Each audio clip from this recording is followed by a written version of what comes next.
Wait, what? It's Never not mind. listed as- Crisis averted. We're good. Okay. Yeah. Yeah, we gotta talk to Leah more about it because she's supposed to send you all the information before each event. Yeah, no, it's fine. I mean, I'm a big girl. I got my big girl pants on. I just logged into your thing and we're in. So, okay. Just Okay. Yeah. Okay. Cool. All okay. right. Love I'll be there you. soon. Oh, hoo ho. Okay. Bye. Bye. Cool. Okay, guys. Should we start? Yeah. Okay. So if you guys need chairs, feel free to pull up. There's chairs, otherwise you can sit on the floor. Okay, Aliyah, you're here. So anyhow, what's up, everyone? We may or may not have people in on Zoom. We may or may not have other people coming, but that's okay. We're just gonna roll, and this is gonna be amazing. So my name is Kiala. I'm the Hawaii coordinator of Dances Unlimited. We are a bi-coastal dance company operating simultaneously out of Hawaii and New York City. Since we were founded in 2009, and currently our area of focus on what we do is current events under the lens of like social justice and cultural heritage, right? So this current series we're doing is called Edible Tales, and it's a 6-part series that happens once a month on connecting food and movement, right? Because food and movement, you know, dance, are two things I think that carry a culture like throughout all of time, no matter what else happens. You know, it's a very defining thing for any culture other than language, right? Food and dance. And I love food and I love to dance. So, and our director, Linda Clow, it's literally her 2 favorite things in the world. She's gonna be here in a little bit, actually. Her son's at a birthday party. Hold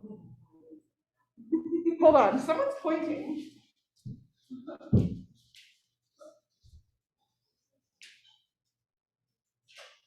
Hey guys, are you here with your dad? I couldn't come out. Okay. I just have a radio.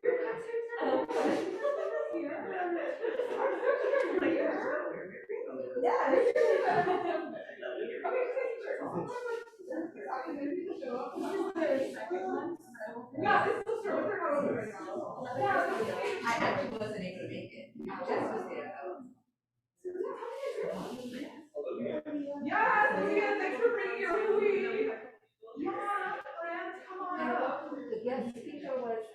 Yeah, so they're open tomorrow 10 to 4. They're open every day except Monday. The rest of the week they're open 11 to 5. So yeah, feel free to grab chairs or sit on the ground.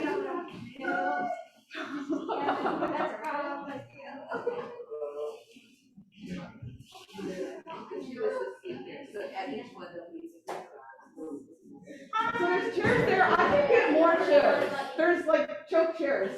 They're just downstairs and upstairs. Or we can sit on the floor. It's up to you. Yay, friends! I'm super stoked you're here. This is gonna be awesome. Yeah, so this is one of the events in a 6-part series called Edible Tales. And it's an exploration on how to connect food and dance together. Right? So Edible Tales, every single one of these events in our 6-part series has a different theme.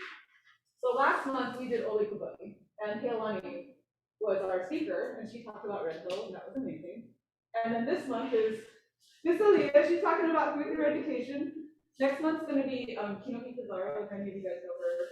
Amazing, like, Manawakine. She's gonna be talking about Lukuya and the functions of it and building it and just, yeah. And then we have Scotty Garlow. He's gonna be talking about growing food as a method of healing childhood trauma.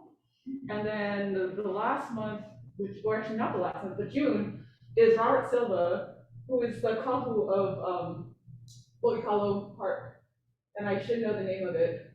I don't. Something new, something. It's right by the Honolulu River on the other side of the canal from the Macadamian High School. But yeah, so he's just an amazing human. And yeah, and it's gonna be awesome. So anyways, today is Aliyah's day. And what it is ta-da, surprise! So there's movement involved. Some of you guys probably didn't know this, but surprise! So we're each one of these events is actually a part of our Dances Unlimited, Nicole, Jessica's creative process, because this whole thing culminates in a show in November. when we're gonna do a visual presentation of some sort, we haven't decided yet, whether it be video or, in-person movement, probably both, regarding all this, right? So all this is little, like, sessions, 6 different sessions to fuel and help our creative process and involve the community at the same time. And I just love hiring my friends because they're all, like, absolutely amazing. I want to be like every single one of them, so I'm like, I'm gonna pay you to come talk so I can learn to be like you. Yes. Okay, Miss Aliyah. I'm gonna have her introduce herself because I know her through Hale Building. We were in the same hello.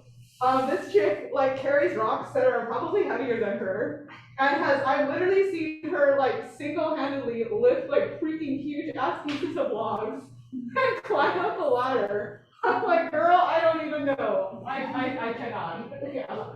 So I just want to be like her when I grow up. She's so badass. Be like her.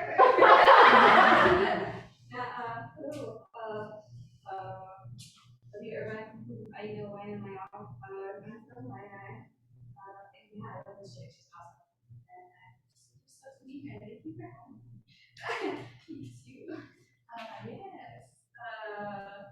Do you want me to do the presentation? Yeah. Well, I think the presentation kind of talks about who you are and then your. Yeah, but yeah, no, I'm super stoked. I don't know, I just wanted to be in this space. And yeah, dude, our people are awesome. I don't know. This is my family. Yes. So here's what I'm thinking of doing. So you can do your presentation. So after that, I'm gonna have everyone go around. We're gonna do a little introduction after your spiel. And yeah, I'm gonna ask you to do that, which will be determined when that happens. I'm so excited, by the way, because like we have 2 other like amazing like DI people in very different like walks of life here, and this is like so cool. I'm just gonna like absorb all your knowledge so that my plants can grow. Anyhow, yes, girl. You ready? Do you want to come up here and do it? I don't have long enough cords, so I can't move this over there. Unfortunately. Hopefully it's not boring. It's super or not. What happened to the thing? It's right here. Okay. Start with this. We're gonna go into view. We're gonna go into slideshow. Is this okay? Is there sound with it too? Oh no, more. Sorry. Okay. Do you? No. I just wanted to make sure because. Do you want to go ding and I'm gonna like go through the next slide, or you want to just do it yourself? Yeah, it's all good, girl. Okay. Shoots then. Okay. I'm gonna have to be videographer at the same time because our videographer, who's Bucky Aliyah, some of you guys might know him. He's absolutely amazing, and he's doing 2 other shoots right now. He was in the pool earlier, so he can't be here. And then he was gonna send Balin, but Balin's probably doing other stuff too, so I get to wear many hats today. Yeah. Cool. Take it away, girl. Walu kini kini ka wa wo hi ale wa mai wa wo lo no nu ya ke hali ya eka e hulu makani hi po ya eka puli mahana o kane wa hulu me ya wa mo halala wa kapani ukamamu ukanu kuibi uka ahihi mai hiki lalu hiki luna hewa hone hari mokula buai ke leonuia yo how's that? I'm Aliyah Irvine. Nice to see you guys again. I just love Aina and Arkapono. So I'm just gonna be presenting on what I've been doing, and just Aina kind of things. So for my master's, I did the EK Aina Kupuna based education, applying Hawaiian culture framework into the curriculum. Yeah. Yay, come inside. Hello. This is the co-director of Hi, that's my little one, Omari. I'm so sorry, we just came from a birthday party and I really have to use the bathroom. If anyone needs to change their bathroom, there's one on the upstairs and then one downstairs all the way in the back. The upstairs is usually fine. Because the downstairs you gotta Go through the back there. I do have treats. Treats. Later, yeah. Cool. Okay, sorry. No, you're good. Yes. But yeah, I just wanted to introduce my roots and where my foundation is and my pai pai. I so love this girl. I just thank you for that. And then all of us come from strong kupunas and strong ike and strong wahanas. So I just wanted to bring them into this space. So that's my ohana. Oh my gosh, I'm in there. Of course, girl. Our Maui trip. Yeah. Yes, you know that. So I do my work. I've done my work at Wine Intermediate. I build school gardens integrated with wine culture. That's what I do. I got blessed with just planting and teaching kids how to do that. And it all started at an Ava ceremony, which is really cool. To take transformation and to take kids and to really foster their gifts. One of my heroes is Auntie Fulani Burgess. She always talks about gift-based learning. Yeah, she's so solid, so cool that way, you know. And it's really cool because our educational system, bro, it's all whack right now, And so, what if we taught through a gift-based education? Talk about how transformation, bring our ike kupuna and then lighting the fire for these kids, It's just like the Aonaki stick. One of the coolest stories that I really like is Lono. And then Lono took Pele into this cave. It didn't say for how long, Could have been 2 days, 2 seconds, 3 years, you never know, And she taught her everything that she needed to know for that time, Last thing that she taught her is how to rub the Aonaki stick. She said, babe, rub it hard. Keep rubbing. And then it ignited that fire. And he said to keep that fire burning. So imagine taking that concept and bringing it to the Hamana of today.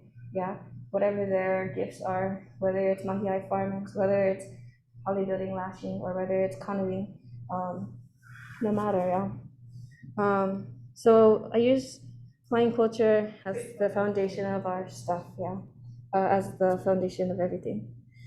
Through my master's, I was able to just ask the question, what is your question, to these kids, to ourselves, to each other? What is our gifts, and how do we offer that to our communities, or our hamana, or the next generation, and this generation, to carry forth the past, present, and future? So one of the questions was, what will happen when we teach hamana Hawaiian culture practices? All these cool questions start coming to your brains, or at least, what kind of gifts that you can activate. It may be that the kids one day will get stoked on it and do the A process and the transformation healing process. So I use stories just like the Pele and Hiaka stories because I'm from Waianae, so I teach Waianae. Our mo'olelos are so cool. Our kupuna are so awesome. Whether you're from Hawaii or not from Hawaii, our stories are major, and they're living, they're active, and they tell stories of today. So my background, just a little bit, is we come from all kinds of different backgrounds, but I love conservation. Malam aina, malam ikikai, holly builder, whatever, all kinds of stuff, But just love our kupuna, and through Hiaka finding her gifts when she went to battle all those mo'os, when Pele asked her, Tita, you can go pick up my man for me in over there. Shoot, and she never know, that she had to encounter all those mo'os. But a mo'o is what? It's a succession of a story, but it also, the mo'os brought out ignited the fire in her to find that she's a healer, find out all these gifts that she had. So throughout the process of life, we found what we're good at, and I like planting, so thank you. And so I can bring that to this space. And Auntie, she's so cool. She talks about all these kind of cool things and the importance of place-based education. Not like how we find style, we go in Captain Cook kind of style, but it's really like making those connections, creating a safe place and helping people to find their stories and to tell them, and then she comes from an angle of gift-based organization, and when you do gift-based, you're not just feeding your opu, but you're feeding your spirit, and then what kind of gifts can you offer, I love this lady, she's so awesome. There's other cool writers that talk about the importance of place-based education. We don't need real, I mean, it's good to do the power plot on it, but just look, when you teach the Haumala Oli, when you teach the Haumala Hale building, it just ignites the fire in them, but you never know, yeah? So it's kind of like Kamupua, and he digs up into a space, and the hua, or the seeds that we didn't know that were there, pop up out of nowhere, yeah? And it's super cool to see. So our landscapes, our stories, our cosmetology, yeah? And our cultures are living, yeah, and the importance of it. So Bright Boy, he's really cool. I had beers with him one day. Super cool guy, he really talks about like tribal race theory, and then the importance of having people that look like us, look like the kids, to tell the stories. It's important for the kids to know where they come from, and to do all that kind of stuff, yeah. Then we need teachers. And of course, Hanani Trash is the bomb. She will tell you that, our stories remain unwritten. It rests within the culture, which is inseparable from the land. To know this is to know our history, and to write this is to write of the land and the people who are born and from her. So we come from this, I know, yeah, which is major, yeah. So everybody wants to connect, yeah. Easy for connect your cell phone when the bugger is low, yeah. You just gotta find the plug. But what happens when we don't, with the kids, yeah? How do they find their plug? How do we guide them to finding their plug, to fill them up, even if it's only for an hour or 30 minutes or 45 minutes or whatever time you get? Learning to manage the beauty of time, and not this time, but the time that we have a component on. And so that's what I try to bring into the curriculum is that.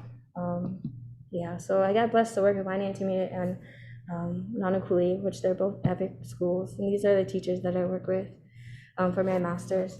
And so it's really cool because, Hawaii is hot, guys. Okay, it's hot. So to look at a land, and for the land to go say, oh, no, nothing can grow there, but actually plenty things can grow there, yeah. That's like telling us that, it gives you a start. And so the kids are so cool. At first they're just like, I don't like, but through you doing the hana, they pick up on it as well, and telling the stories of the land. And Waianae, to me, it's so cool. You have the Waianae range, you can tell so many stories, and through canoeing, those kids just get stoked. So these are just some pictures of the kids that are learning about halua, learning about where to plant in their la'au plants. And then he made a planter box, which is really cool because some kids didn't want to plant. Some kids they just don't like doing that, but they like doing things other than planting. So they made planter boxes, which is really cool. So they're teaching through makahana ka'ike, And then these are just more pictures of the students. The boys really love to dig holes, so I'll take that opportunity because Auntie don't like dig holes. I'm tired. So yeah, boy, show me how you dig that hole again. And then so it just sparks and ignites the fire, because then you can talk about how, like, Kane, when he was poking his o'o, trying to find the water, yeah, for his home, yeah. And so there's these stories that we that come through the plants too. And so we try to plant practitioner plants like the lauhala, but also mea things so the kids can take home to their families as well. So yeah, they're actually really cool. And this is actually really cool because these kids, they didn't want to get dirty. They wore like white shoes all the time in the malo, but it comes in timing, yeah. So whenever their time they wanted to plant, they come, yeah. So it's not forced. I mean, you're ready when you're ready. If you like, they want to plant an antique, come on, let's go. And yeah, so this is the food. Like, I was thinking about food education systems when I was thinking about, it's like through canoeing your la'au, yeah. And not only are you feeding your spirit, feeding your opu, but you're also feeding the spirit, because you learn a lot through your ancestral ways, yeah. This is just a picture of like when it got started, and then they have so much more plants too that were planted by them. Squashes, it's really cool to see the kids when they plant them, and then there's these huge squashes, and they're like, wow, I grew that. I was like, yeah, babe, you grew that. So it's really cool to see the fire in their eyes when they actually produce something, yeah. And then these are just more photos of the kids just jamming. They're actually super cool. The hardest part, I think, was just to get the lao. But when you get the lao and you give it to the kids, they're super stoked. Like this, there's a lime tree right there right now, and one of the boys, he planted it when he was in 7th grade, and when he was in 8th grade, it grew with him. So he would measure his height. And so he'd be like, Auntie, look. I was like, I know, babe, you're almost taller than it. Good job. But it's really cool because, you never know what the kids are going through at home, right? And so this is just an outlet. This is how you can plug in. Yeah. So we tell the kids, no can use cell phone inside here for how many, like 30 minutes or 45, so you can plug into the task, And so how do you teach wine is hot, so we need water. So how do you teach that? So how do you do modernization with traditional, and where does it meet? Yeah. And so it was a great way. We did through PVCs. We were teaching where the waters are coming through, just them putting in the irrigation system. Just like the OY system, it's the same thing, just different methods, yeah. So yeah, they're pretty cool about that and learning. I think the bottom line is just teaching them. If you're stoked on something, they'll be stoked on it. And so, Kiala and I are Holly builders. We're blessed to be a haumana of Kumu Francis, and this is another Holly builder, Isaiah, and he's helped me a lot in the garden. And so how do you bring your gifts? What are the gifts that you have? What can you offer to these students? And so we brought in some of the Holly builders, and Isaiah, and he was teaching them how to do an olukia. And man, some girls, they caught on like 5 seconds, and sometimes it's harder for the adults, like where we go on our sites, just to even get it for like half a day. These kids got it in like 2 seconds, So it's really cool. You never know, like their ancestors could have been Holly builders or mahi'ais or whatever, yeah. So to really bring in the practice of whatever you do and whatever your passion is. Yeah. And so I come from a background of conservation, mahalo keakua. So how do you bring the students up? We talk about all the stories, we talk about all the stuff, but can they ever see ka'ala? Can they ever experience it? So mahalo keakua, my old job at Oahu Army, they allowed the students to come up to ka'ala to see that, and for them to not just see it from their mala, but to actually be in it, hear the stories, but be immersed and hugged by the water of the rain, and to walk on the alalo, the pathway, to see all these kupuna plants. They're super stoked, and it just ignites their aunaki stick even more. At the end of the trip, one of the boys was like, I want to be a photographer for plants. And I was like, yeah, boy, you do whatever you like, you know what I mean? Because you never know, My goal and our goal, is not to put them in a box, just whatever your passion is, just do them, yeah, and do it pono. And then bringing in our practitioners, of course, everybody does that, yeah. And like Auntie Kui, she's so cool. She came, she taught the Ai Kumumu, but she changed the words to make it relevant to white and I. So it was just really cool because some of the kids are like, wow, she's like my grandma, So it's just igniting that unconscious space of where the kids are at, yeah, because you never know. They can learn so much, yeah. And so when they were doing Aikumumu Keike, it was just really cool because they felt it in their bodies, and it's just really cool that they actually did it. And then just bringing the lao into they grow the lao, and then what do you do with the lao after? You can make teas, mamaki tea, simple, easy, and you can take it home and drink for your family, yeah. So not only are you decolonizing our minds and decolonizing where we get our stuff from, but you're actually just bringing back life into the land, but also back life into the ohana, which is pretty powerful, and these kids are very awesome. What's cool about Waianae Intermediate too is we got blessed to adopt a park down at Keawaula. So if you guys ever driving down Keawaula, just before the bathrooms, on the right-hand side, if you're driving that way, there's a nice kipuka that the kids over here planted a whole bunch of native plants. And it's really cool because not only are you taking the restoration or the pulia, the changes and the pulia restoration part into the school, but you're also taking it into the community. And so they're super epic.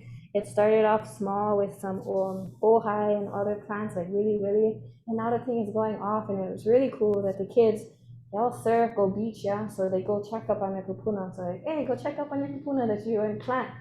So it's that cycle of just breathing back life into that space, yeah. And it's super cool if you ever check it out. There's a lot more plants there than there is in this picture now. There's a whole bunch of milos, but it's so beautiful. And one of the coolest things is like, you can tell the stories of Hiyaku's journey right there, you know. And actually there's a stream over there that has fresh water. So it's good for the kids to be like, you know, to ask these questions. Where the bugger came from? Yeah. And maybe there's old pie there. Maybe there is something over there, you know. So just to reconnect to those places, because it's all you learn through the land, and maybe there's hails over there that the kids can feel, or oldies that ignite them to just spark creativity. Yeah, you never know. Yeah, so the kumus at Wine Intermediate are super hammers, because you know that's what you're just passing on, just doing the hana with the kids is important, not just be like here and then write a paper about it. Yeah, it's actually living proof of, you know, our kupuna are growing. Go check up on them. So this is before and after, and the kids are just super awesome. They like that kind of action, you know. And then you can tell those stories, you know. And it's the food, not just physical food, but it's the food for our soul, the one that drives you to give you vision, to spark that creativity, using Hawaiian culture as our foundation, you know. In Keapu, get plenty stories, you know, and bringing the practitioners there is very special too, like Uncle Glenn and a couple of other community members, which is really important for the kids to hear, yeah. Because we can all read a book, but to have a living person is so epic, you know. This is just throughout the years we played makahiki games, so the more that they're into that space, the more that they'll go back and check up on their kupuna. And by the time they're in high school, they'll be like, yeah, inspiring the middle schoolers or the elementary students to go back to that space and just be in that space. And of course, there's community members that are freaking awesome, like Kiala and, you know, everybody. Because, yeah, it's a mala, but honey, it's so hard to get plants. And it's all based on prayer and pule. And it all really actually started with an awa ceremony. And then my advisor, she was talking about Wainai. I love Wainai. She needed somebody that was willing to help them with their garden, and it was just an awesome thing. So our kupuna lead us to spaces that we should be in, you know, and whoever activates your fire, follow that. And then once the kahea puts out, and you know, it's all just prayer based, pule based, and our kupuna are so awesome because plants just came, you know. I remember there's a couple of people that said, no, nothing can grow on this land. So you just hemu oya that stuff, and then the people that are supposed to be there provide, yeah. So we got gifted a lot of plants, which is really nice. If you guys ever check out Nanapuli Intermediate and High School, those kumus are awesome. There's a whole Pulu Pulu Academy that was just started not even too long ago, 2021. And yeah, they're freaking awesome. And so same question, what will happen if we put our culture practices into the spaces where the kids need to be in, you know? And so this is Nanapuli Intermediate. It started out with just them making friends with like the mulch people for free, did all the mulch and stuff like that. And then these kumus had faith and didn't stop when the DOA said, no, cannot do that kind of stuff over here. But sometimes you just gotta go, you know, and gotta do and break that system so that people can see that it's important to teach the kids how to grow food so that they can feed their families. So Nanapuli is freaking epic because they're in the homestead, you know, and what beautiful thing is that, you know. So it's really cool. So these kumus, they're so on fire, and these kids, they're amazing. They learned a lot and they're doing amazing things. So if you ever go, like, there's a whole bunch of la'au there now, and it's all through faith, and it's all through just like, hey, I trade you this for this. you get tomatoes. I trade you for whatever, you know. And then that's just how, you know. And you make friends, and then whatever your gifts is, you can bring it to the table. Yeah. So some brothers was talking about like Kona style planting. We learned from everybody, from uncles, aunties, and whoever. And so we tried it, And so these are uala beds, because we're in a hot area. We just tried to bring back the maybe how it was back in the day where they planted, So using the pohaku friends, and pohakus tell you a lot of stories and teaches kids a lot of things too. So they progressed over the years. Now their garden looks like that, and it was really just nothing over there, which is amazing. And this is all done within 2021 until now. So that's not a big time frame, but with kumos that breathe life and believe in the mission of just helping the kids and using Hawaiian culture as a foundation, you can do anything. It's really cool. It was just a vision. It was just a thought, It's like kahiki. You don't know where kahiki is, but when you have that clear view that nothing can stop you as long as you holomua, and it's just super cool. These kumos are awesome. And then we were teaching the kids how to make kukuina oil and stuff. And some of the kids, actually a lot of the kids really liked it, which is really cool. And teaching them aquaponics and just all kinds of stuff that people already do, but it's just really awesome to bring into that space and to see the light in their eyes go off and in their hearts and their passions. They're like, oh, auntie, I like to take this home and then teach my family. It's like, yeah, shoots, cause that's what it's for, and it's awesome. So what sparks their fire? What sparks the fire in you that is contagious? So when I was thinking about food systems, I was also thinking about the ancestral knowledge, because that's the aki, that lights the fire in me. So through kumu teaching us all kinds of stuff, meeting Keala and everybody, just bringing to that space, teach the kids how to lash, and let them roll with it.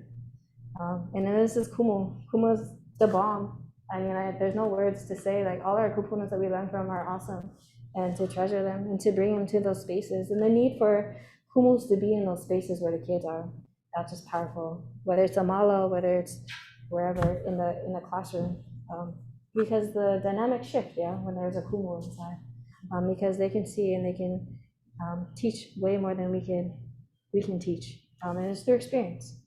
That they have in Ike. And so through hale building, we taught the kids how to build a kuahu. I learned kuahu from Auntie Tekui, and then how to build it from Uncle Kumu. And so it was cool to teach the kids how to build the kuahu and the importance of the kuahu, because eventually they want the mala to be a piko where the kids can come and this is their learning space. Let's hana outside. Oh, a kuahu is like an altar. And then you can come in, and so that's when you walk in, you'll see the kuahu, and you can offer your offerings to it, whether it's your lao people, whether it's whatever whatever you bring, your leo, your anu. So it's really cool to teach the kids that, because it sets a precedent. It's like going into somebody's house and taking your slippers off, and asking grandma, do you need help? What did you still shoot? Can I cut this? And it's just giving reverence to that space and bringing back space to a space where maybe it was forgotten for a while. And these kids are so awesome, because they were planting a whole bunch of stuff, but they also they just like it, to be in that space. And it beats being on the computer for a long time. Kids are going through a lot these days. And so this is just the students that we're building the kuahu and building up that space. So the kuahu has a lot more la'au plants right now, which is amazing. And then the vision never stops. There's always keeps growing. So if you want to grow whatever, you can grow whatever inside, and then these are the kumus that hold it down over there, which is awesome. And to bring practitioners that are actually from that area is even more awesome. These are all Nanakuli people, rooted in Nanakuli, which is amazing. And they inspire me, just like Keala inspires me, Kumu, all you guys inspire me, because you guys are freaking awesome. And not all knowledge is learned in one school, You can learn pala stuff, which is important, but it happens after. And so, overall, I don't know. I just love doing Aina and Mama Aina things. I think our kupuna are awesome and the kids are awesome. So give what you can. And the outcomes, of course, we know. What happens if we teach through gifts and not just through the standard DOE stuff. What kind of food are you feeding them? Not just, eye food, but what about spiritual food? What about learning through, because they're all going through things. There's plenty of research that says when you kanu, when you're in nature, that it heals you, and you don't even know it, and it's really cool. And then what are the next steps? Bring more practitioners into the schools. Come on now, and then rethink the educational system. Push for more mga stuff. Things that we already know, and limitations. We all know the limitations, but we can't get stuck in the limitations. Sometimes the limitations are just invitations for us to, there's a bullhead spot, let's come, and then later on they'll catch on. And you do it in a peaceful, graceful manner. But once you see the first squash, you give the first squash to the people that are having that struggle within themselves, then you're breaking down barriers and you're breaking down borders and you're decolonizing. And then you're opening that gateway so the next generation or the next people can come in Kanu, or whatever your practice is. Even through Malama Learning Center right now, we're an educational center that based in Polywood, but we got gifted a 2-acre space in Punia. So we're trying to do the same thing. Learning just doesn't stop at intermediate or elementary or whatever. So how do we bring our practices also into our job, into what we love to do? So it's just not another job. So we bring kids into that space. So what's Bolohead? Now Mahalo Kyoko, we get Prani Lao. And the point about just having resources and having access to people that want to start their own gardens at their schools or their houses, or practitioners that don't even know where to get their practitioner stuff. So that's our main goal at this site over here. And it's really cool to have different sites that you could conduit, because if you guys need stuff, you don't need pay, just send the kahea. And that's why we have them in these areas. So these are my coworkers at the BOM, and these are the students that come from different parts of the island, whether they're from middle school to elementary. Elementary are so cute. When we teach them how to plant, we always tell them, your energy is very important. So say something nice after you plant, and one of the students said, grow because I love you, it's just simple things that, like, as adults, maybe we forget, and we can talk about nice things, but when elementary students come, or whoever the students come, they just come at a different angle, just like, yeah, you're right, grow because I love you. So it's a good reminder that, restoration is a lifetime process if you choose it, in our practices, whatever we're gifted at. So in conclusion, run with your gifts and give it as you can. You have this bowl, and if you can copy your bowl of poi, and it's running, it's all right. But if you copy your bowl of poi, and you can give something better than running poi, or you can get the best of the bestest and give it the best to everybody, because you never know what anybody's going through, Even with the kids, simple gestures make really good impacts, And it all starts with transformation, What transformations, what gifts do you have that you're willing to unlock and you're willing to give to people? And we just get blessed that I hang out with people like her that remind me of our practices, and you guys too, because dancing is a practice. That's beautiful. That's awesome, And so what ignites the fire in you, and how do we use that? I love my culture, and so how do we bridge that? How do we integrate that so that the kids know that it's just not a booty hopping world? It can be, there's some more substance out there, And so thank you for listening. I'm sorry if I was bored, but I love to come. So whatever your gifts is, just give it, I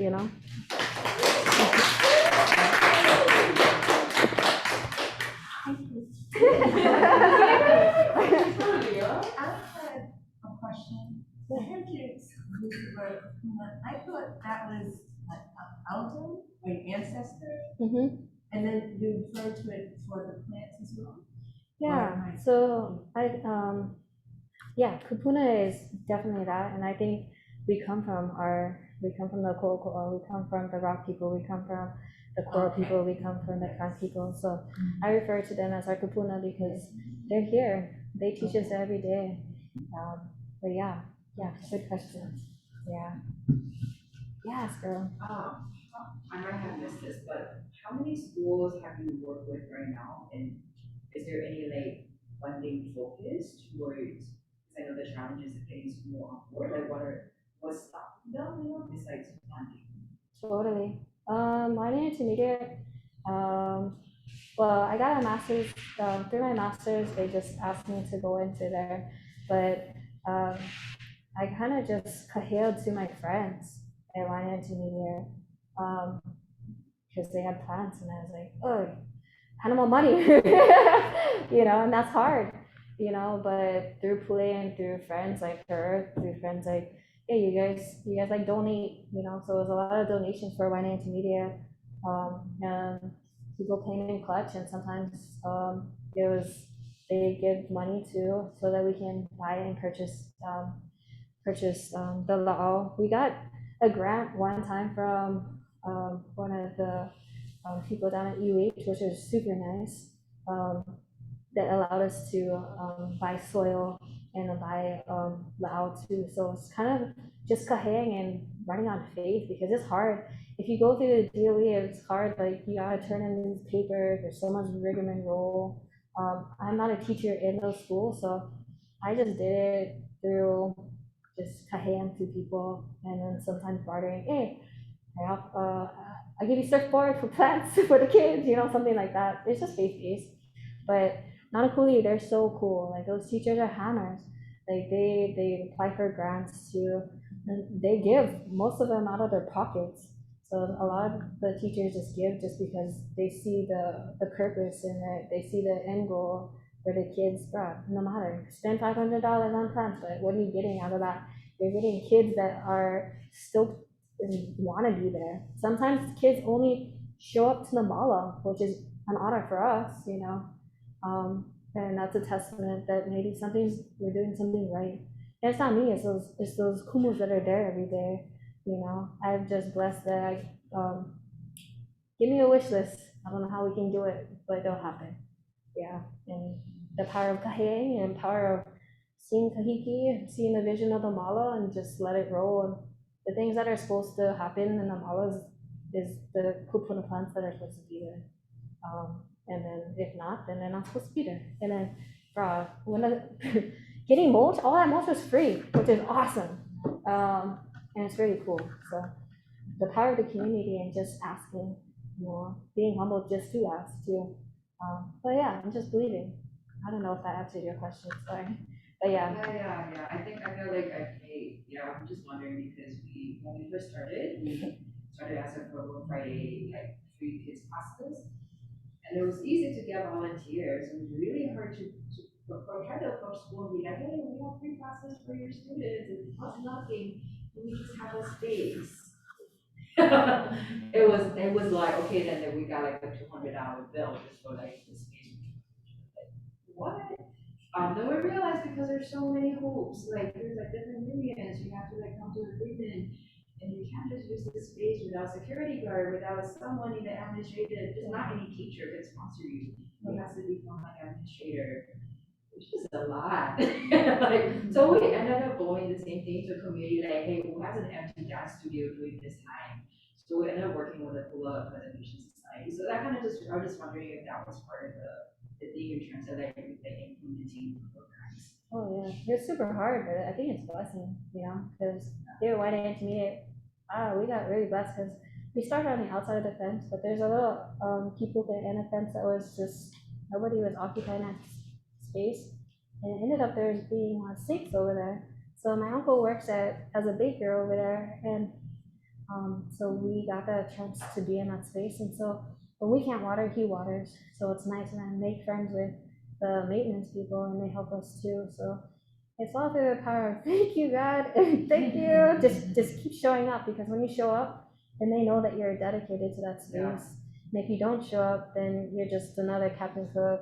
In terms of, I don't mean to be rude in that term, but in terms of you just go in and come out, And a lot of people do that, go in and come out, and it's okay, But it depends on the mission, and you have to have a solid group of kumos that are actually just holding space over there, like Nanakuli. Wow, they fought for that space. Like, they're still fighting for that space. And it's amazing because within transformation, there's so much drama that happens. But the beauty of transformation and chaos is that whole boom kanani, you know, beautiful squashy or beautiful male eye that you can offer to the community. And I think that breaks down barriers. Any party you go to, easy for what you eat first, you talk story, you know. And I think you lomi, you're lomi so many aspects of food. Your spiritual food, your trauma food, your all that, you're breaking down the barriers so that you can be in that space, you know. I don't know if that made sense. I'm an overthinker, but we're just blessed to be there and then to have those kukulus that are just being there consistently every day. So how long have you been with the kids at schools? I've been there as a volunteer since like 2018 with Manapuli. I started with them in 2021 because one of my friends, she asked, Tita, can you help us? I was like, automatic. I love gardening.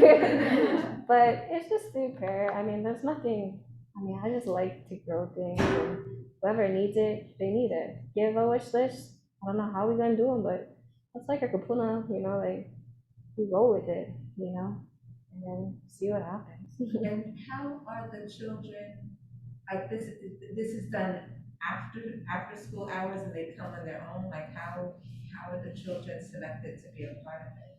So I work for Y9 Intermediate. They go into the gardens every Fridays with the Kumu Burji Ululani. So she writes that into her curriculum. And Nanakuli Intermediate, they made time. So that's as a part of their curriculum. So their academy incorporates the mala into it, which is really nice. And so the principal is nice enough for that as well to integrate that into their curriculum. But yeah, it came a long way, but God, these people are hammers. And it's nice. Yeah.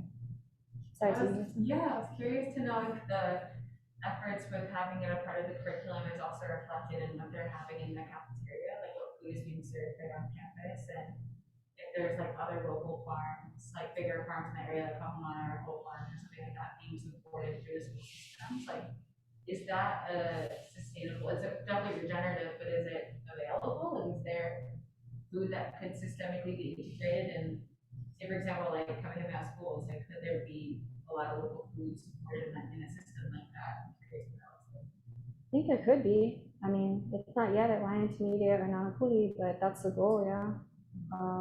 Where they can, or at least for Nanakuli, from what I hear from their teachers, is that girl may I feed the kids of that place and also take it home.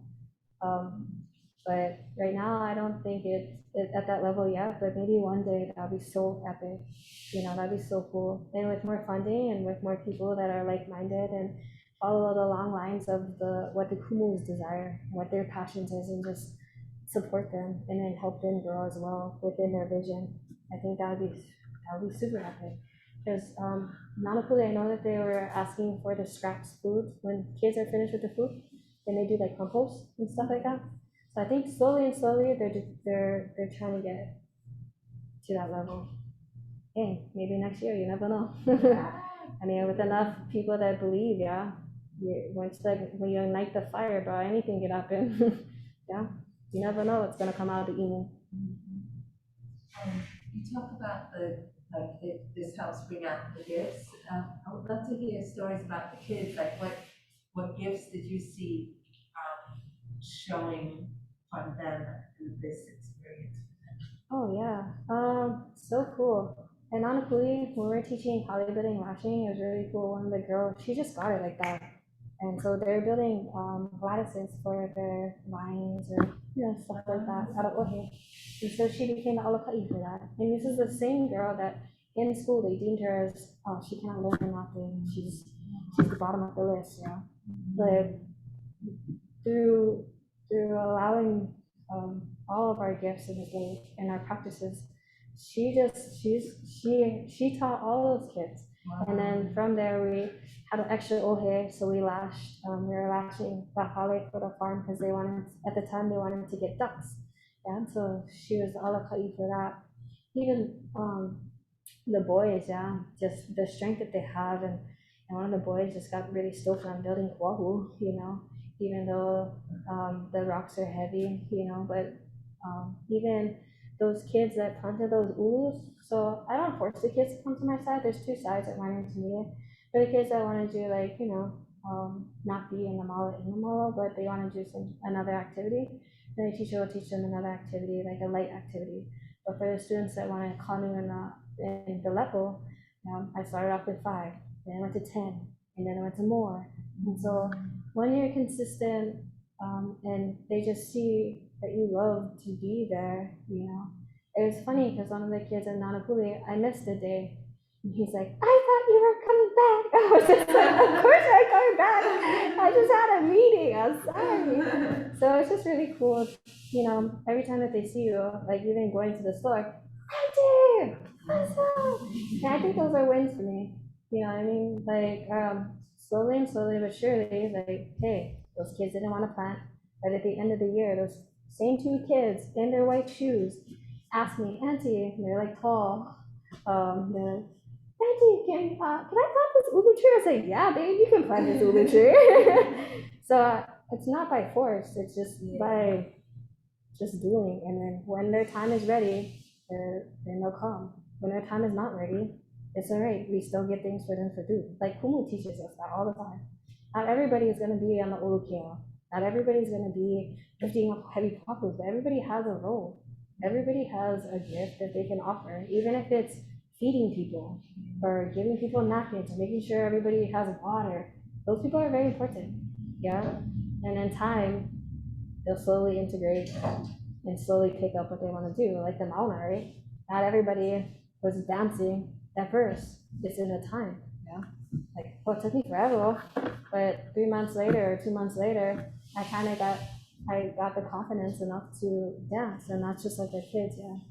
Not by force, But when you do things by force, they're not gonna listen. That's the thing that is so beautiful about children, because the opposite usually happens in the school system, where by force, everyone needs to learn this, or you get punished if you don't learn. And I think real learning happens when it's voluntarily, like the student wanting to be a part of that. Like I would love for them to really support this program. Thanks, yeah. Because they just asked, I said, I'm not a teacher, but she said, teach them what you like. And I said, okay, shoots then, and then just like Nanapuli, those teachers are awesome. And they've been through a lot, you can't do this, you can't do that, but they do know. And sometimes you have to break those barriers, not in a disrespectful way, but in a way of like, no, this is what our community needs, this is the breath that we need to hula here, the shift that's been stagnant for so long, yeah, and so that everybody can be activated. When your water is low, you just do the practice, and you still get filled. You can have a bad day, but Auntie be talking over there, and she doesn't know. She just made your day, and it's just because of her presence there, or his presence, or their presence, yeah. And it's just about, sometimes you just gotta show up, yeah. Because these kids go through a lot. They've been through the rigmaroles of life, yeah. Whether it's abuse at home, all kinds, or whatever. But what you're really doing is you're speaking to that and breathing life and just saying, Hemu oya, hemu na moi, ino na moi moya, na puno puno na hamia, hemu oya, and you have to believe it. Because if you don't believe it as a teacher, then you're fake. Yeah? And if we don't, as ourselves, if we don't want to believe it, the kids are not going to believe it. Yeah.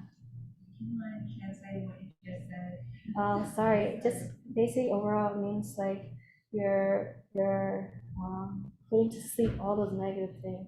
You're actively saying, no, I'm gonna break these generational curses for this Aina, so that the Lahui can come. My uncle always says, keep the torch lit and the path clear, because the people will come. Yeah. And when the invasives come back again, you know how. When the papai uncle teaches us how to build rock wall, one day it's gonna fall, but hey, you have plenty of other peoples that can help you build up your pai. Yeah. So kaheo. And don't stop. Yeah. And your vision changes over time, but it's okay. Honor that space. Yeah. Honor that space that the kids are in, honor the space that you're in. That's growth. But I don't know. I'm just a sucker. And I love it. That's it. Thank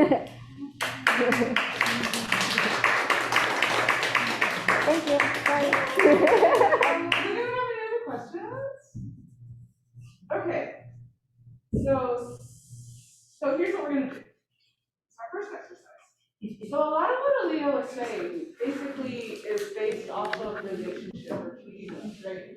And to me, like literally everything in life is about your relationship with yourself, with other people, with the space you're in, etc. So what we're gonna do, I'm gonna be keeping you with each other in like half an hour. It's gonna be fun. And we're gonna create a dance. And I promise you, you're gonna be like, what? I'm not a dancer. Everyone's a dancer. All your ancestors have been literally dancing for thousands of years. So even if you're not a dancer, whatever that means, we're still gonna include it. It's gonna be awesome. What's up, Linda? Yeah, can I just ask if you can explain why we're doing this?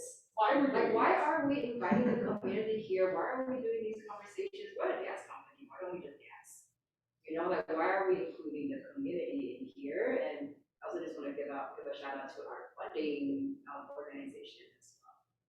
Yeah, so I'm we totally got putting this. her on the spot. The Hawaii Arts and Humanities Council. You know, and a lot of times, I mean, there's a lot of ways to create, you know, and there's a lot of ways that artistic entities and artistic groups can make art, right? But our MO, like the mission of Justice Unlimited, is to do things that are pertinent to what's happening right now. And what's happening right now involves those of us around, you know. And so what better way to create something than to have people in the community be a part of our process.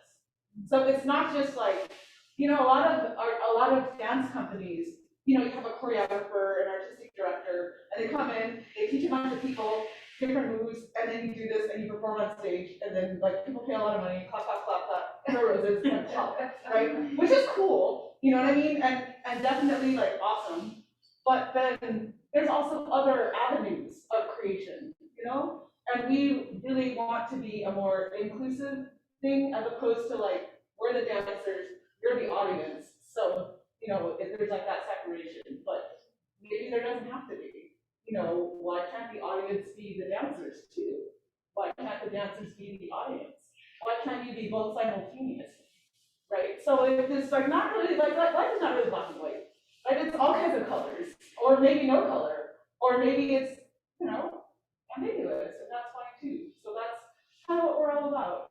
You know, we're about the cool. Literally, it's a cool thing. Because I just found out we need to do a performance in November. Yeah. So this is gonna happen probably at Mark's Garage, or right across the street, or somewhere. We don't really know. But this is how we operate. Like we just manifest and things literally fall into our lap. Yeah. It's really cool. Yeah. That's like. Thank you, Kayla. So everything we're creating today, thank you so much, Aliyah. So this is going to be a part of a documentary film series.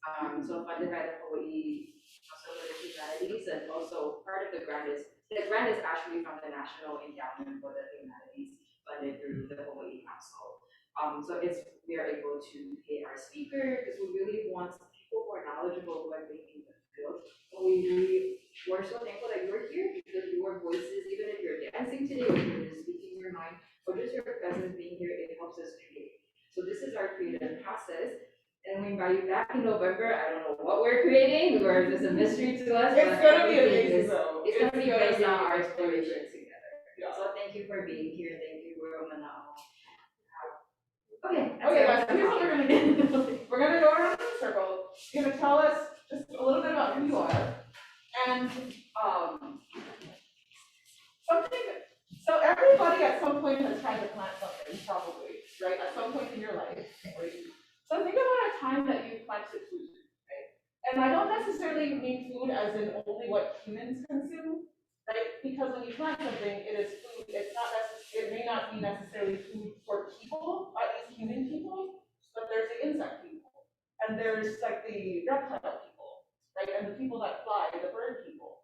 And sometimes when you plant things, it feeds the land itself. You know what I mean? So when I say plant food, it could be a lot of things. It could be quite literally anything.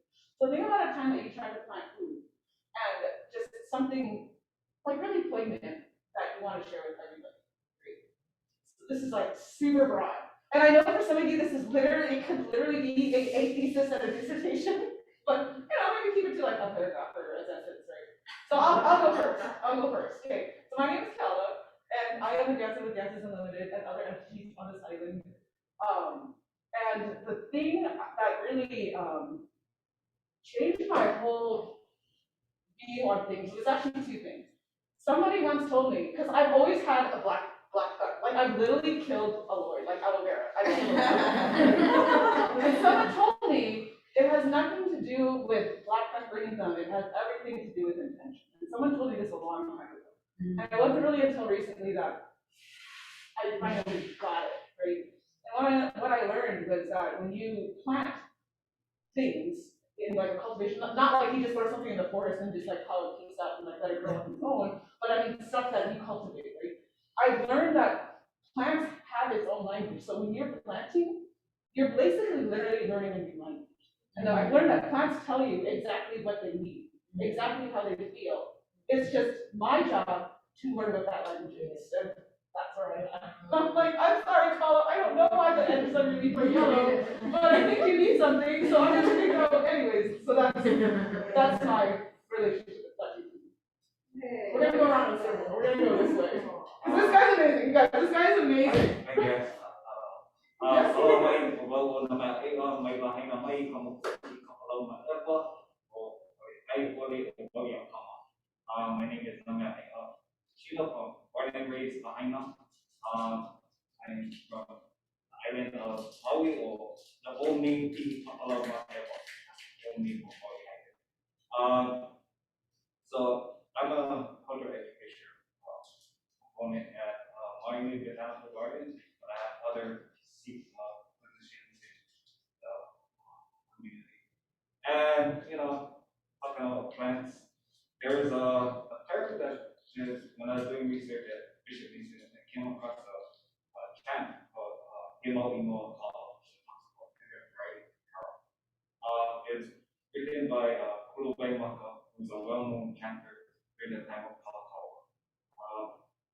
And the last thing on his chant says, yeah. So in that translation, the color that feeds is my turn. And so I transmitting all that knowledge, to your next generation. And so a lot of that he gives for me was always trying to pass on that next generation. And so it's not only the plant itself, it's the next generation takes on that. So that's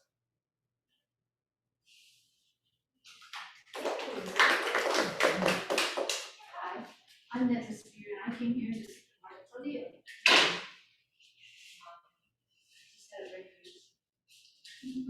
I've enjoyed getting to know you about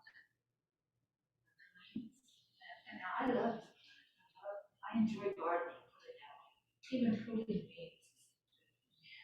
But I'm basically just a housewife, just housewife, and now I'm on my own and enjoy getting to functions like this, growing in knowledge.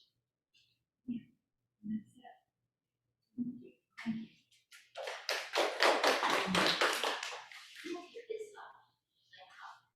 Yeah, when you talk, sure.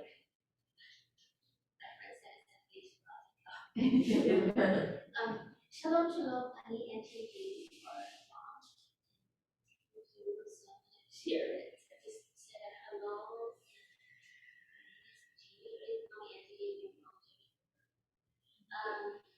That's a big girl. Mama bear.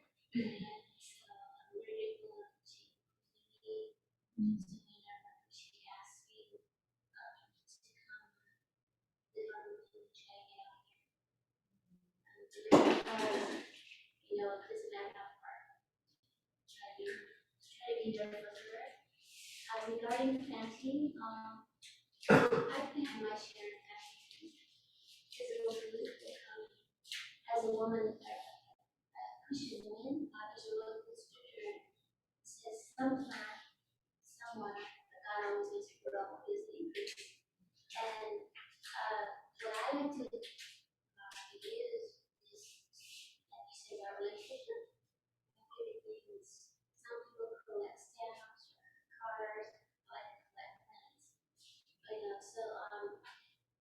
relationship regarding planting, I like to plant seeds of joy and encouragement, hope.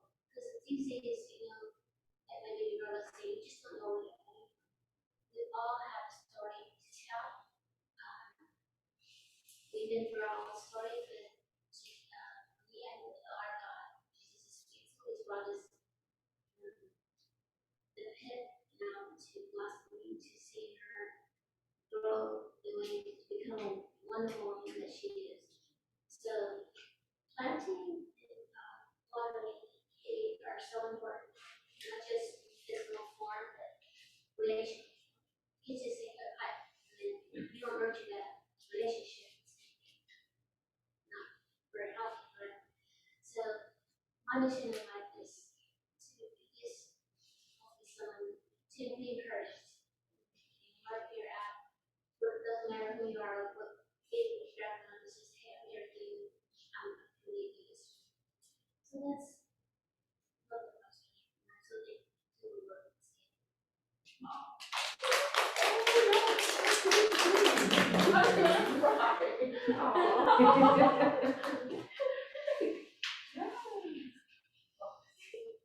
Aloha, my name is Ho'oheno Homea. I'm from DUNYC-HI.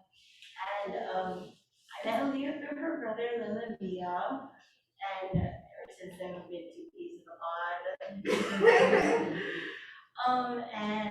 Planting. In recent times, it's been much better, but when I first started out, I had the hardest time. But now, happy to say, I have a cherry tomato plant and some pumpkin growing. And some olena. It's so exciting. It makes me really happy to plant now. Yay. It's nice to meet all of you. Hello, my name is Robert. I'm from Chicago originally.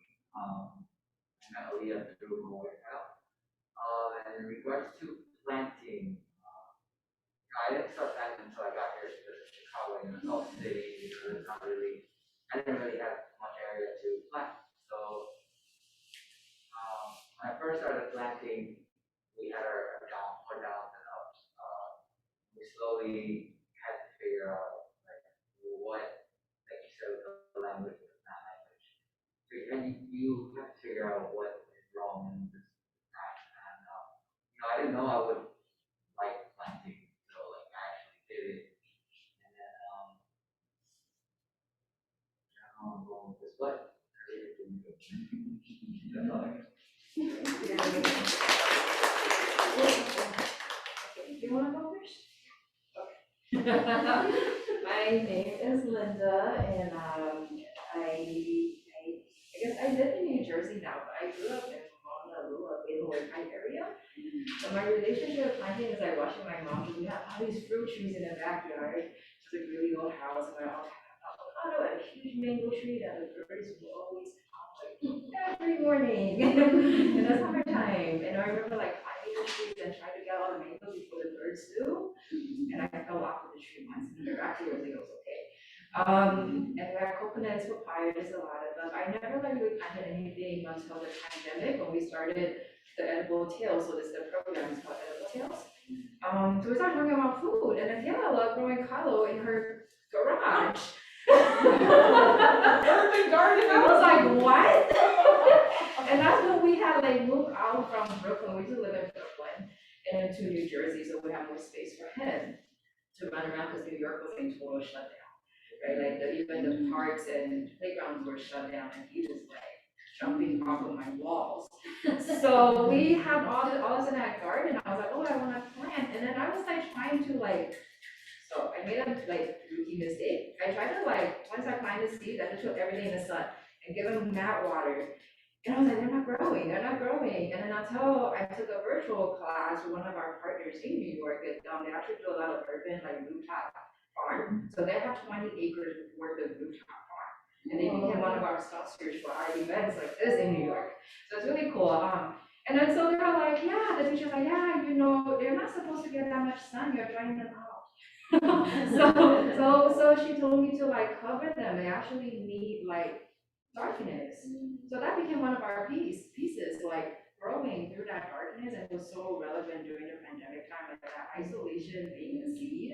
Like, you don't necessarily get sun and water and get your friends all the time, but you gotta figure it out how to stay grounded and move. And once you sprout, that's when you get the sun and the water. And then, so yeah, so that was my relationship with planting, just like really learning as we explored this particular topic and program.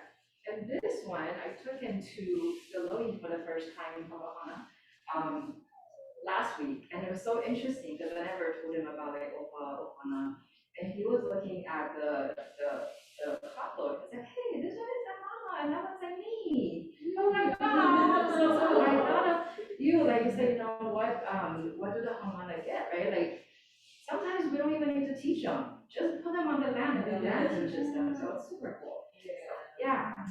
Thank you. Disney, what's your name? Amari, with an A. Yeah. Okay, how old are you? 5.5. And this is like his bedtime, so that's why the inchworm is happening.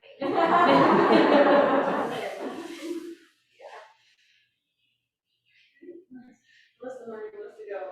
You wanna go? You wanna talk about the night? Yeah? Okay, what do you want to say? You don't know, okay, we'll come back to you. Hi, Jessica.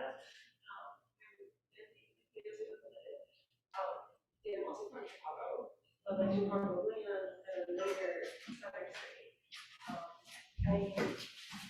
I guess coming from like the Midwest, more like farmland, and such, but it's really that much crazy.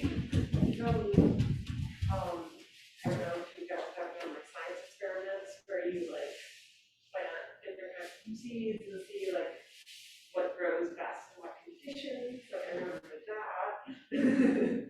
Water, coffee, and soda. I'm like, soda's bad, water's okay, coffee makes things grow faster. I don't know how that alters the nutritional value or anything.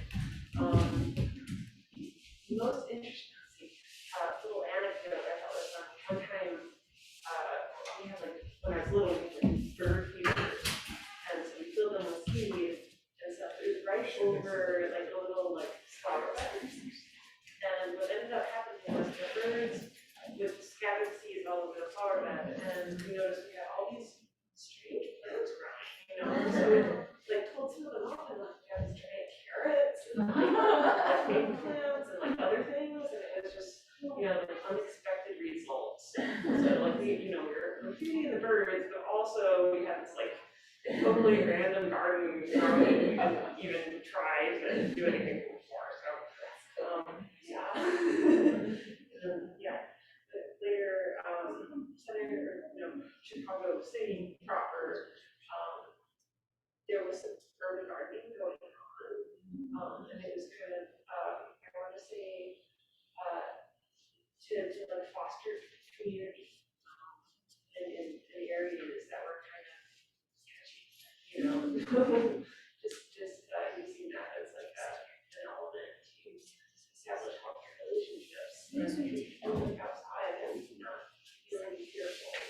So it was still like fearful, so I venture out to do that sometimes. I have a crazy amounts of things to do.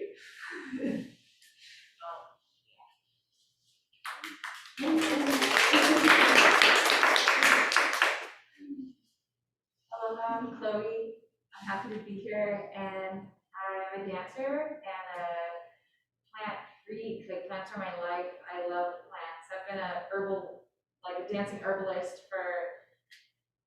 dancer a long time, but an herbalist like properly for like 12 years. That's my livelihood. So I'm from the Sonoran Desert of Arizona, and I was teaching bioregional herbalism there. So how to use plants that grow in the Sonoran Desert, and what brought me here. I've been here under 4 years. I got a partial scholarship to UH, and they gave me in-state tuition because of like this Western exchange thing. But I was going to do a thesis about master's in like dance and choreography. I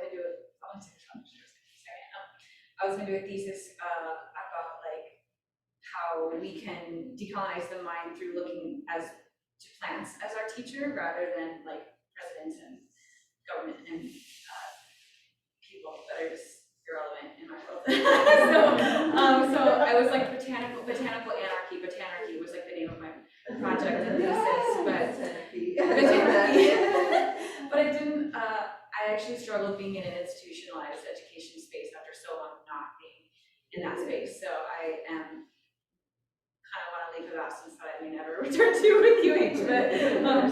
But right now I manage a garden in Kaka'ako. It's a space Kamehameha School's land, but it's community ran. Kind of we're in a weird area because we're kind of like out of funding, but there's so many things there that are underutilized. So I wanted to come here just to see what dancers are interested in, because I have a space that we could use whenever we want and get, whether you're getting cuttings from there or greens or dancing there or just like some dirt or whatever. Like I just have a space that's really underutilized, and it's not my space, but it's something that I have access to 7 days a week. So plants, I think the first plant I ever grew like from a starter into a pot was like a snapdragon, like the little ones with the mouths. And I was a little kid and I was obsessed. I was like having a puppet show with them, and then I just knew I was different. I was like, these are my best friends. And then a current like challenge that the plants are teaching me is companion planting. Like I'm really learning that just because Ko'okolau and Milwaukee both attract butterflies doesn't mean they have to be near each other. Like that, like the Ko'okolau keeps dying, and I just don't know what it means for me. So I'm learning about that. And yeah, for real. And then another funny challenge is I didn't really look into the raised bed, just like smaller bed structure for Uwala. I kind of like propagated Uwala in a really big bed, but now it's like a scavenger hunt because I don't know where the roots are. It's kind of like spread out, but it's really time to harvest. So sometime this week I gotta just be really patient and like follow all the vines because it's my first time growing Uwala. Uwala, I think you say, I have to say it, but so those are two just like lessons from me, companion planting, and then there's a reason for traditional methods, right? There's a reason why containers are beneficial, and just got a bunch of, I just changed my tires on my truck, so I think I might use my tires next time to grow Uwala, that way I know where they are. And yeah, I just love plants and dance together. This is so ideal. I'm really happy to be here.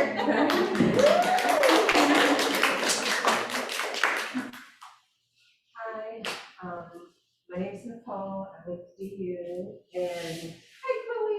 We dance together too. She's an awesome dancer. We dance together at African dance classes. Yeah. So I'm originally from Brooklyn, born and raised, and didn't know until, because it wasn't a word, that I grew up in a, what we call food desert.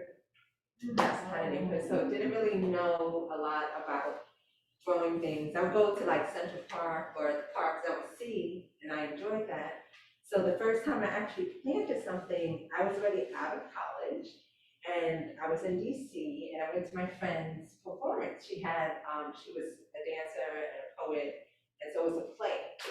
And part of the play, like at the end of the play, they had like a little fundraiser, but what they did was, I think they had a packet of poems, and they asked you to, like it came with a pack of seeds in a little pot and some dirt and instructions. And I was so excited because of course the play was amazing. So I took it home and planted and followed the directions. Watered the dirt, pat it down nice and smooth. And I was so excited, and I was like waiting, and every day I would go, check. And then some time passed, and I noticed that the dirt was like looking crumbly, and I was just like, who's messing with my dirt? Okay. And so I smoothed it out. This went on for a few times, and then we had a dog, so I'm thinking, and the pot was up on the windowsill. I'm thinking that dog keeps jumping up there, messing with my dirt, keeps messing with my dirt. And I was getting upset, because, I'm a bit OCD, so I kept make it smooth. And then,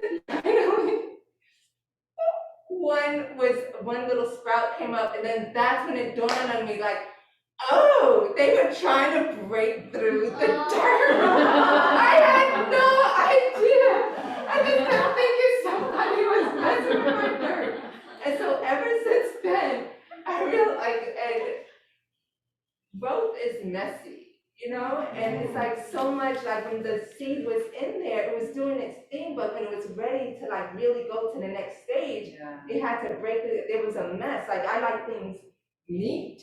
But that really sat home with me, like, yeah, that breakthrough, that next level, it's a messy pot. Dirt's gonna be everywhere, literally and figuratively, like, growth is messy, so that's my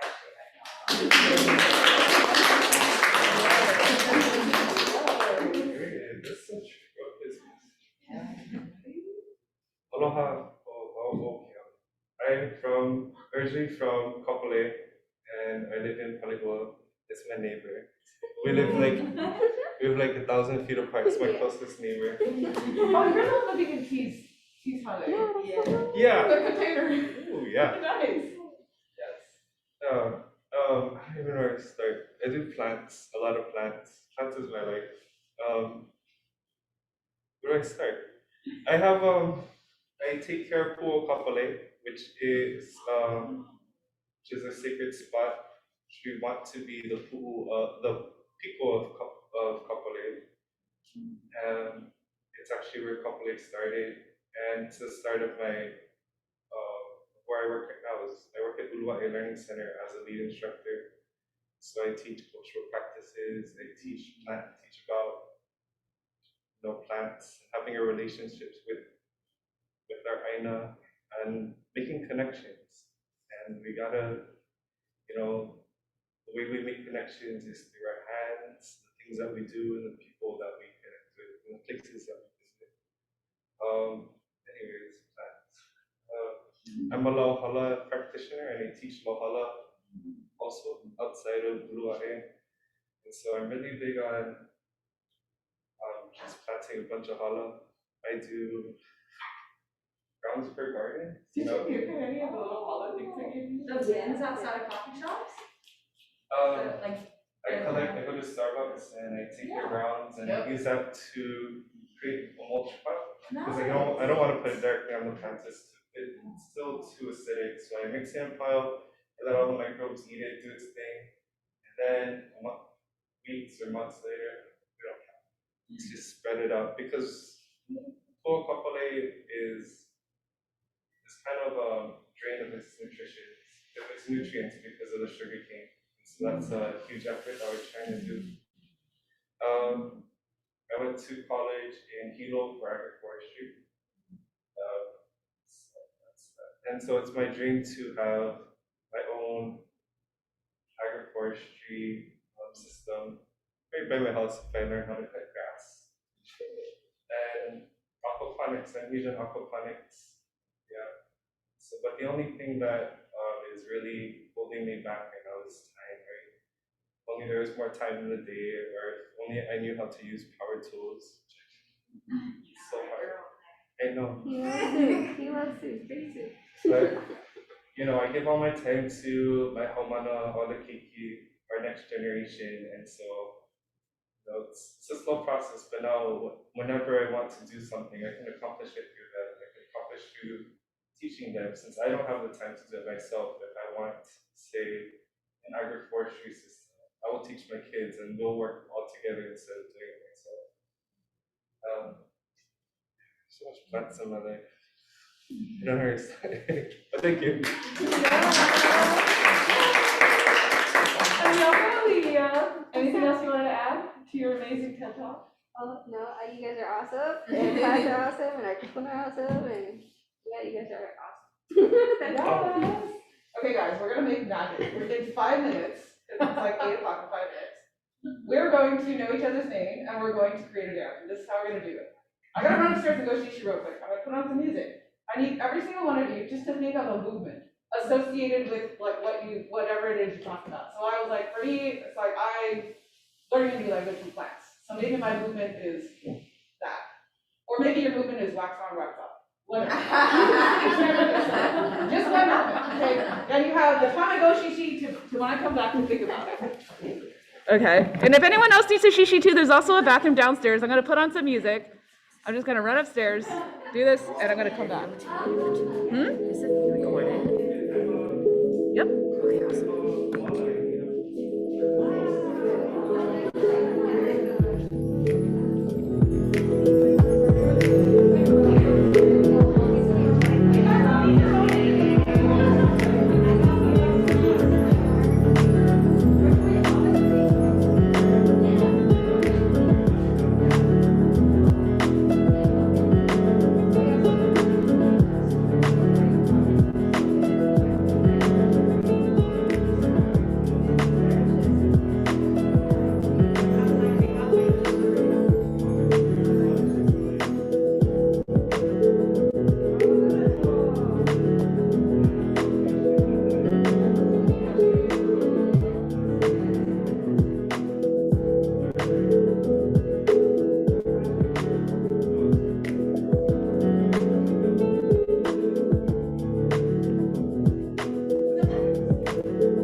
Okay, so here's what we're doing.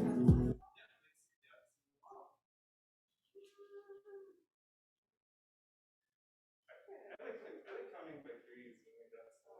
1, 2, 3, and 1, 2, 3. Okay, guys, here's what we're gonna do. We're gonna play the name game. Okay. So, okay, no. So, okay, so each of us are gonna say our name and then do a movement associated with your name. Okay. And then, it's like literally any movement. It's fine for what you, if you need a point of inspiration, use like whatever you shared. Whatever we just shared when we did our introduction as inspiration. And then we're gonna go, so, example. Okay, so my name is Kiala, and my movement is, so everyone is gonna say my name and do the movement at the same time. So we're gonna go Kiala. And it's your interpretation of my movement, like whatever, left, right, whatever. So everybody ready? 1, 2, 3, go. Kiala. Okay, and then the next person is gonna say your own name and a movement. Okay, yeah, so go. Linda. We're all gonna go, Linda. So then we're gonna start with me and go to Linda. So my name is Kayala, Linda, and so on and so forth. Okay, so Hana, so there we go, yep. Yes. Nicole.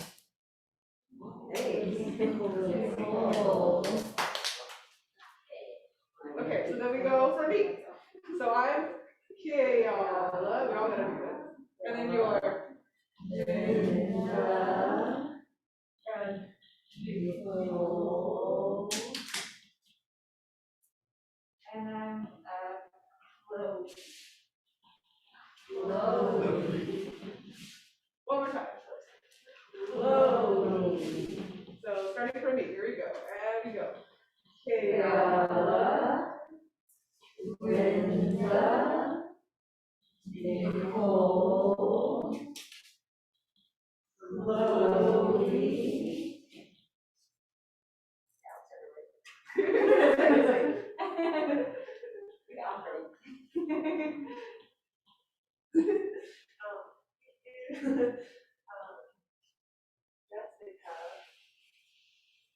One more time. One more time. Hold on. What? Hold on. Okay, come on. That's it. Okay. Jessica. Oh, circle. Circle in the air. Circle in the ground. Yeah. Circle in the air. Circle in the ground. Yeah. I don't know. I'm gonna follow one side. You can go low. You can modify. Feel free to add modifications to keep yourself well. Right? Okay. So we go over the air. Ready? 1, 2, 3. Jessica. One more time. Jessica. How again? Just for good measure. Jessica. Yeah. So starting with me. Ready? We go. Kayla. Linda. Nicole. Chloe. Jessica. I mean, Nicole. And my mom is from New Zealand, so can I have that motion like Nicole? Yeah.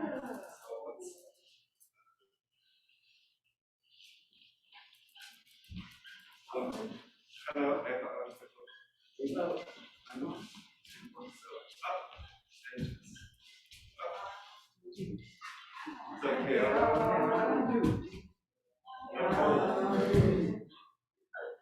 Is that it? Yeah. One more time. This is so much fun to do. Okay, starting from me. Ready? Here we go. Here we go. Kayla, Linda, Nicole, Chloe, Jessica, Keanu,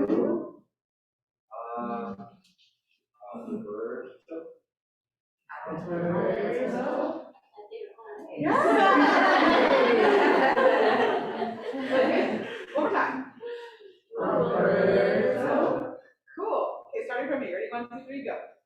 Kayla, Linda, Nicole, Chloe, Jessica, Keanu, Alberto. I'm Ho'oheno, and it means to cherish. So, Ho'oheno. Ho'oheno. Yay. More time because it feels good. Ho'oheno. Okay, starting with me. 1, 2, 3, go. Kayla, Linda, Nicole, Chloe, Jessica, Keanu, Alberto,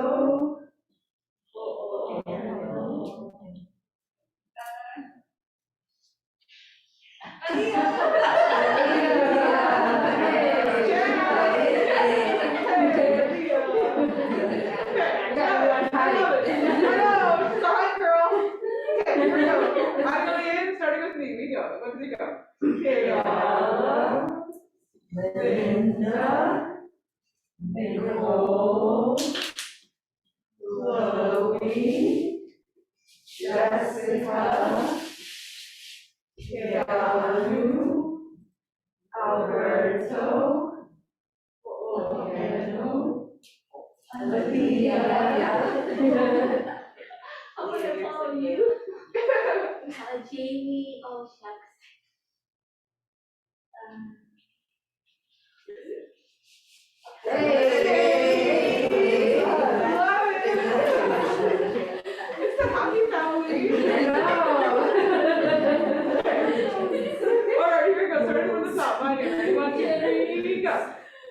Kayala, Linda, Nicole, Chloe, Jessica,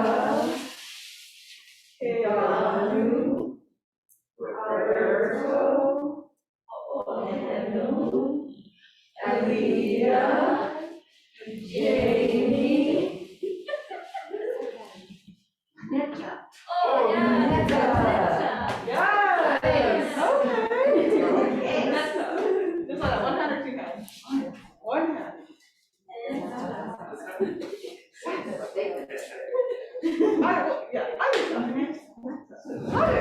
Okay, starting from the top. Ready? 1, 2, 3, go.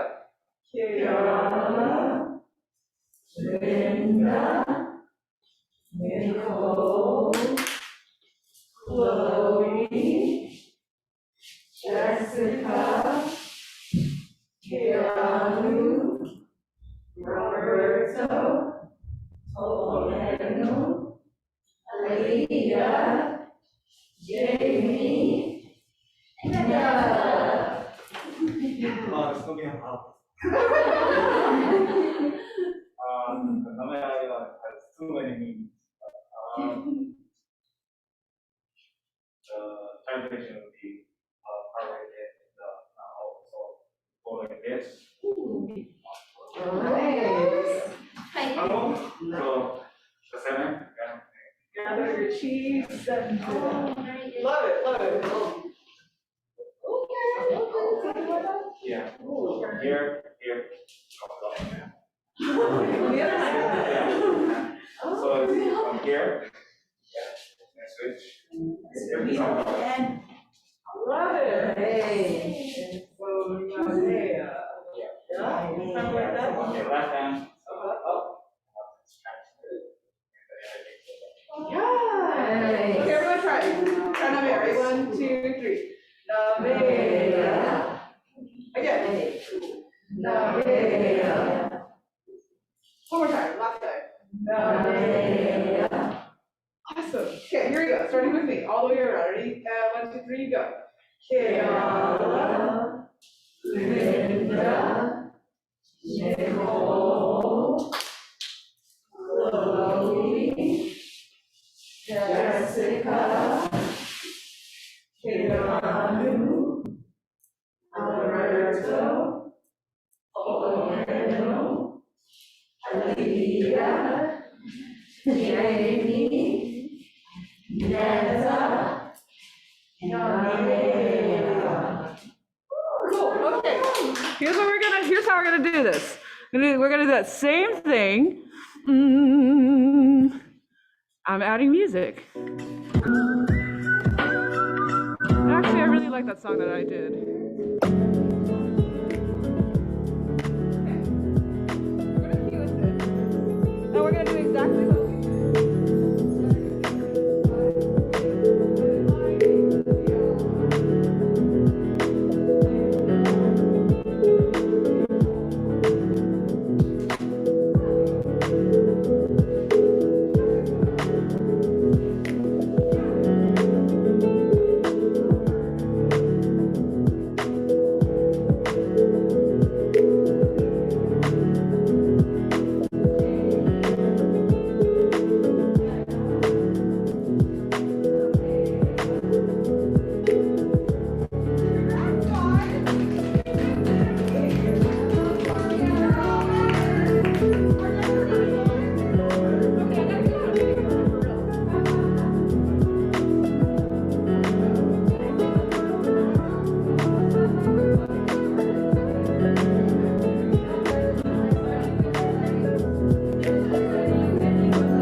Amazing. Like she's a taller version of Aliyah.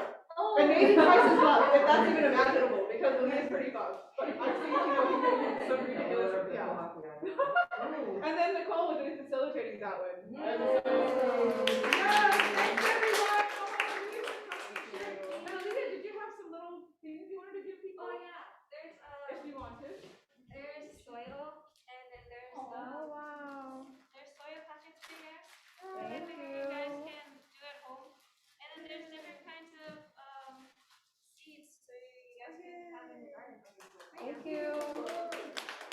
Can we all take a picture together where we go, please? And maybe this soil too, that's so cool. I'll take a picture for you guys. Okay. And whatever seed package you guys want. Awesome. Thank you. It's just potting soil.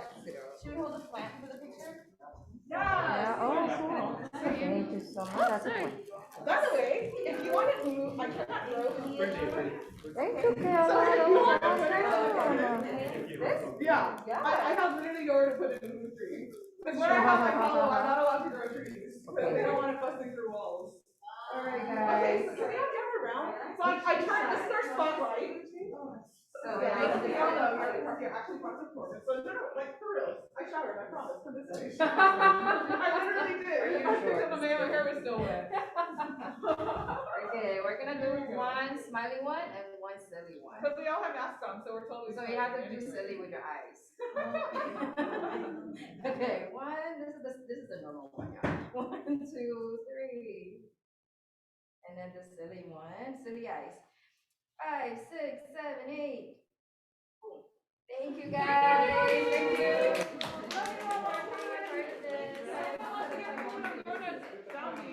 AKA other side. If anybody wants food. I'm so stoked. Oh yeah, so I'm catching the 9 o'clock show there. Okay. So I can like go and come. Yeah. Thank you. Dope sauce. Awesome. Okay, we're gonna stop recording. After stopping, we receive an email when the cloud recording is ready.